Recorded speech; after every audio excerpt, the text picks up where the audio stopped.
Diamonds dancing, dripping on my wrist, it made me feel good. She just want a nigga, fuck her right and make her feel good. Smack it when I hit it, gotta let her know I'm still hood. Don't know what I drink, but I just know that I don't feel good. I'ma shoot my shot. What was it like growing up in Memphis?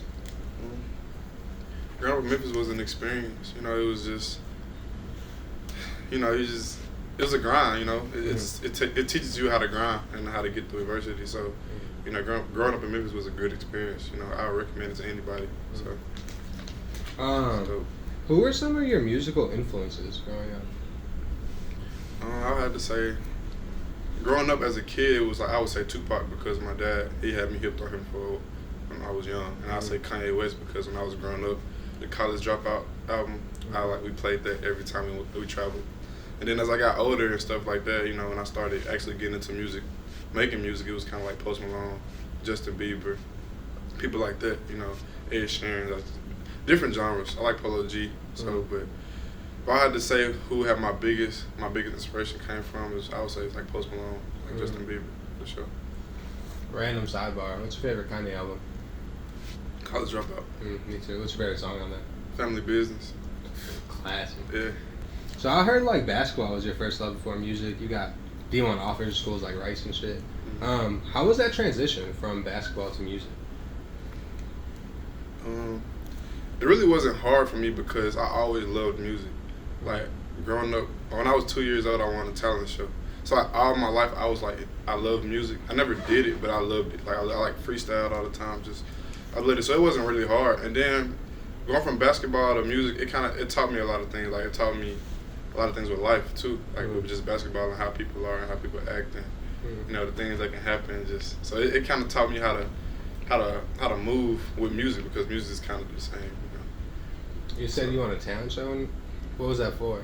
It was a music talent, like a talent show. Like okay. Do you remember what you did? I freestyled. Okay. So my big cousin, he was a rapper, and he had like wrote some stuff, and then you know I would just come in and freestyle. But at 2 years old, it's like if you like know what you're doing, you ain't gotta be saying no words. But if you know what you're doing, people gonna be like, dang, like you know. So it was like one of them things where I was just freestyling, and people went crazy. So we won. At what point did you realize that your music was starting to gain traction? I would say it was when I had released a song with my sister and my cousin called Fresco Style, and it did like over 100,000 views in like a month, and that was kind of like one of the first songs that caught some fire. And whenever we like performed at the school or anything, everybody would know the words to it. And then slowly after that, you know, I had people like Post Malone reach out to me about my music. So then I was just like, okay, like I kind of got something, you know. That was kind of the breaking point. When was that? When he reached out? And when he reached out, what was that conversation like? He reached out like maybe like beginning of 2020, maybe the beginning, like right at the end, but at the beginning, and it was just kind of like, you know, bro, your music's fire, you know. I was able to go on tour with him for a little bit before Corona hit, and he liked the music, and you know he saw potential, and that was about it. What was that experience like traveling with him? It was crazy, you know, because like before I even met him, that was my favorite artist, so it was crazy for me. It was just like, dang, and you know, tour, and it kind of gave me a look on tour life, and that was crazy too. And, you know, he blessed me. He wanted me to see that experience, and I was able to grasp that and learn from it, and you know, it was a crazy experience. So your latest record, Feel Good, has had a ton of success so far. It's my personal favorite song of yours. What has it been like to see that song receive so much love? It's a blessing, and it's great because, you know, when you have a good song, you know, your whole, like everybody that you let hear or your team, you know, they kind of feel it, you know. It just it's a good feeling, and you know, we had that feeling for like 6 or 7 months before we dropped it, and you know, a lot of times when you have unreleased music and you play it so much, it kind of like, you know, you lose that love for it. But it's like with this song, it never went away. Like, whenever you played it, you wanted to hear it 2 more times, you know. So we knew it was a special song, and for us to see it actually gravitating, it's kind of like we knew this, and it feels good. So it feels great, you know. The team everybody putting in work, from production side to it to marketing side to it. You know, we're just trying to make it go as far as it can. What is your personal favorite song that you've created so far? It's hard. I'm so hard on myself. I don't like none of my songs. I'm so hard on myself when it comes to music. You know, I might make a song and I like it for that night or that next day and be like, oh, this is the next song I gotta drop, and then I'll be like, you know what, I don't even really like it no more. It's just, I don't know, I'm just so hard on myself because I listen to it and hear certain stuff that I could have did better, certain vocals that I could have perfected, and I just be like, man, but it's hard for me to choose. I have so many songs, it's hard for me to choose. So you made that song John Morant a while ago, and that performed really well on YouTube. Do you know if he's caught wind of that song yet? I don't know. I don't know. I would like to think he has, but I'm not sure. And then I saw that song's only on YouTube. Do you think it'll ever make its way to DSPs? Yeah, it will. We're working on it right now. Perfect. As we speak, we're working on getting it there, for sure. So I saw you just recently did that toy drive for the holidays. How did that get started? So, I'm not sure. Maybe like 4 or 5 years ago, I think.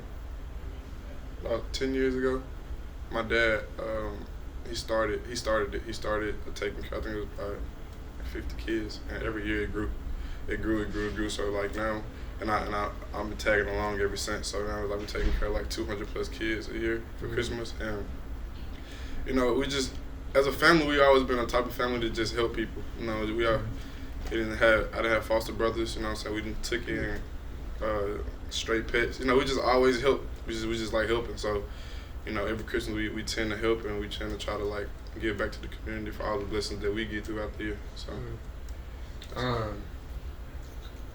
so I've heard that growing up, you weren't the best on the road. You weren't the best driver.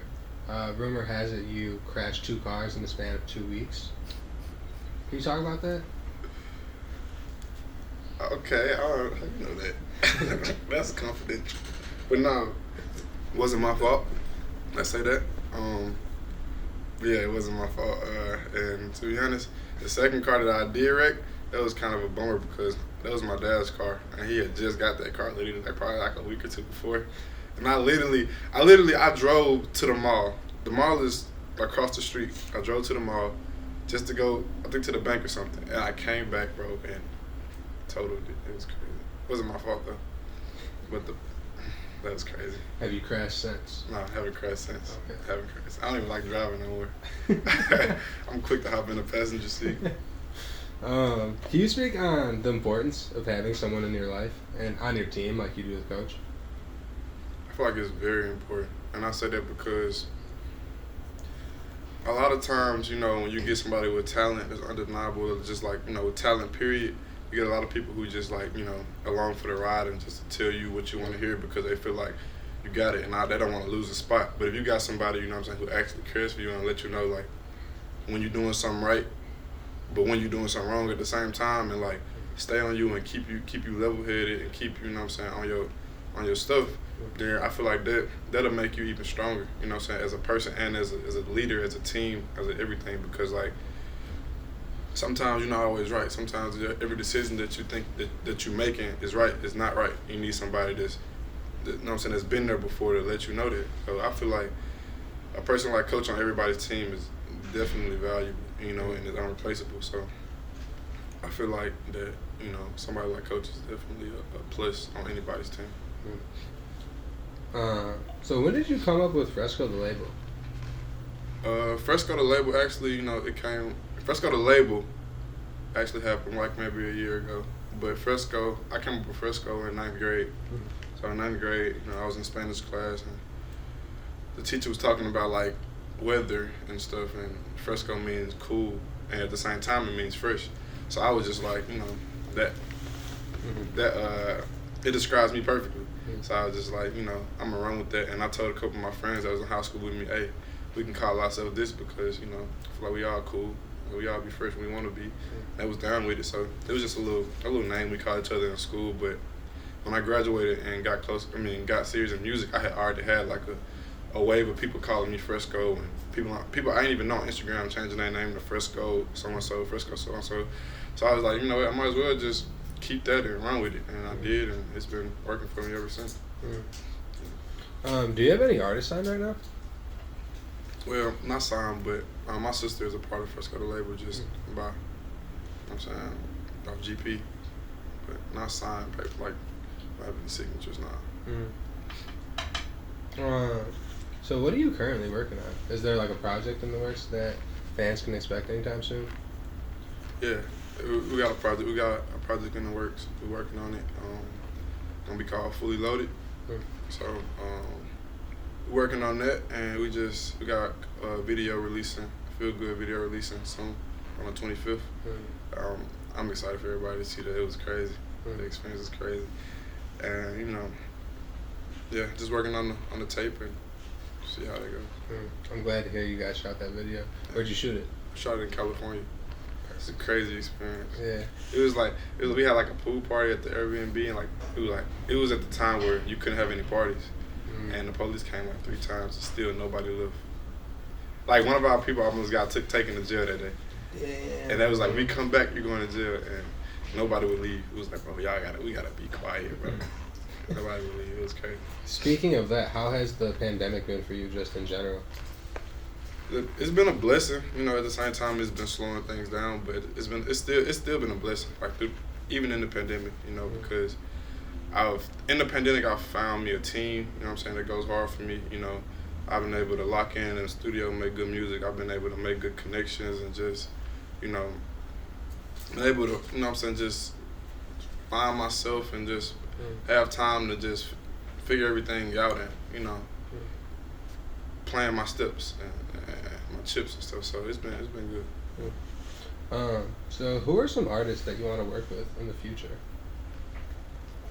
I would love to work with Post Malone, obviously. I would love to work with Justin Bieber, Polo G, Kid Leroy. I like him a lot. He's dope. Those are some of the people I want to work with, for sure. You mentioned Polo G, but just because we're from Chicago, who are some Chicago artists you want to work with in the future? Polo G. I'm trying to see. A lot of them like that I would want to work with not here anymore. Like Juice WRLD, I would have loved to work with him. King Von, I would have loved to work with him. I love his music. Not gonna lie, I like Chance the Rapper. I like Chance the Rapper. I used to be real heavy on him, but I like Chance the Rapper. Yeah. Yeah, I feel like you and Derek would go crazy on something too. Derek, yeah. The last question I have for you is, where do you see yourself in 5 years? In 5 years, I see myself, you know, being a boss, you know, having my own label, a successful label at that, and just, you know, having my music do really well too, you know, kind of like a multi-platinum, like the highest artist, you know, being able to bring up people and just help people chase their dreams, like, you know, people been helping me chase mine, and just been able to be in a good position, you know, financially, successfully, everything. So it's been a boss, really. That's mainly, you know, being able to have my label off and running like I want it to be.